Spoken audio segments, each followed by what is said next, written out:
going on, Jerome's? In a bit of a surprising move, the New England Patriots have released veteran receiver JuJu Smith-Schuster. JuJu's was headed into year 2 of a 3-year, $33 million deal. Patriots actually still owe him $7 million guaranteed this season. So a very notable name is now out there in free agency, and of course, every single free agent, every single draft pick, Vikings need to acquire him. But this one actually makes a lot of sense, and we'll explain. We'll explain here. So, JuJu Smith-Schuster, 27 years young, 6'1", 215, was an All-American at USC. Oh, look who his quarterback was.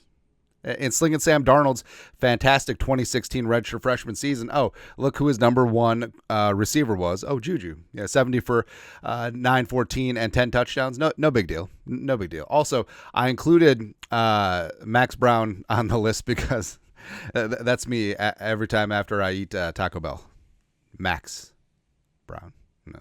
Now, yes, this is me just being biased, a bit of a quasi-USC fan, but bringing in another man of Troy here to the great state of Minnesota certainly could make sense. And JuJu was a second-round pick in 2017, number 62 overall by the Steelers, and he and Antonio Brown formed a fantastic duo for a couple of seasons. And yes, I will say that JuJu greatly benefited from AAB's presence out there, as well as so JuJu is definitely more of an underneath possession receiver, and Big Ben arm strength was definitely going by then, so it made a lot of sense. But either way, JuJu put up numbers: $111 receptions, 1,426 yards receiving, 7 touchdowns in 2018.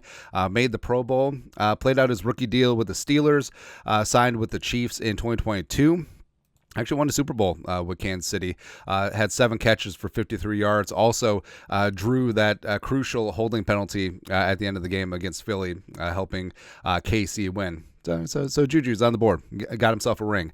Then, like we said, he signed that 3-year, $33 million deal with the Patriots. Now, the Patriots letting him loose, it's actually more of a benefit, because they're probably benefit to him, because it gives him time to find another team, because they're probably going to cut him at 53-man cutdowns anyway, since they did bring in Jalen Polk and Javon Baker, and also they're very active trying to trade for Brandon Ayuk. But how bad is that for JuJu? Number one, we were trying to trade for Ayuk, we didn't get him, but you're still cut. I don't know, man. Yeah, but he had sort of a forgettable season with the Patriots last year. 29 catches for 260 yards and 1 touchdown, 11 games. Was dinged up. Also, horrible quarterback play in Belichick's final season. Also, if you think about it, like does JuJu have the holy triumvirate of NFL coaches? So Mike Tomlin, Andy Reid, and Bill Belichick. Isn't that pretty damn amazing? And now Kevin O'Connell. That's the 4 horsemen of the greatest coaches of all time. Not in that particular order. That's Mount Rushmore, baby.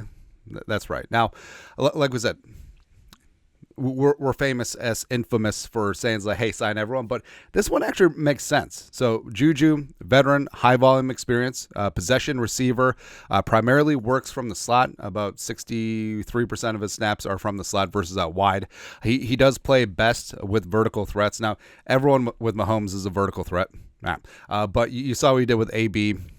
With the Steelers there, and it would pair nicely with Jefferson and Addison at 3-level receivers, and then JuJu working underneath and being that quarterback's best friend, and that certainly could help, since Hawkinson is going to be up on blocks the first couple of games, and that role needs to be filled.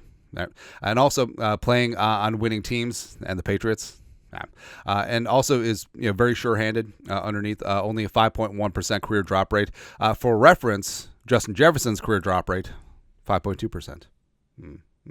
Also, yes, you do get the stupid-ass TikToks, but I feel like he's toned that down from the Steeler days. So maybe it's a spot where I'm not putting up 1,400-yard seasons, so I have to stop with the TikToks, or at least scale them back quite a bit. Now, the Vikings...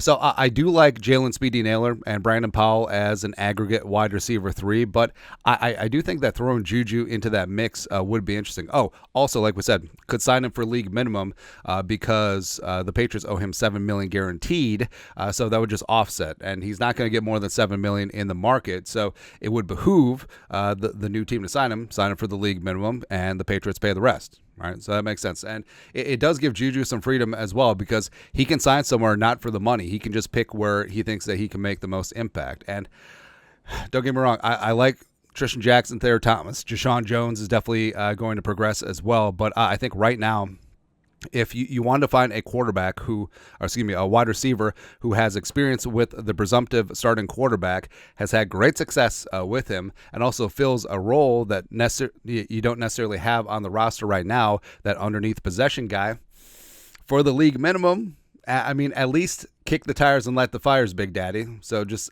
saying about that, just a smidgen, yeah. But your thoughts are thoughts. Should the Vikings sign JuJu Smith-Schuster? Kind of makes a lot of sense. Let us know your thoughts, our thoughts, comment section. Yeah, you guys are the best. You know what to do. Skull, production value.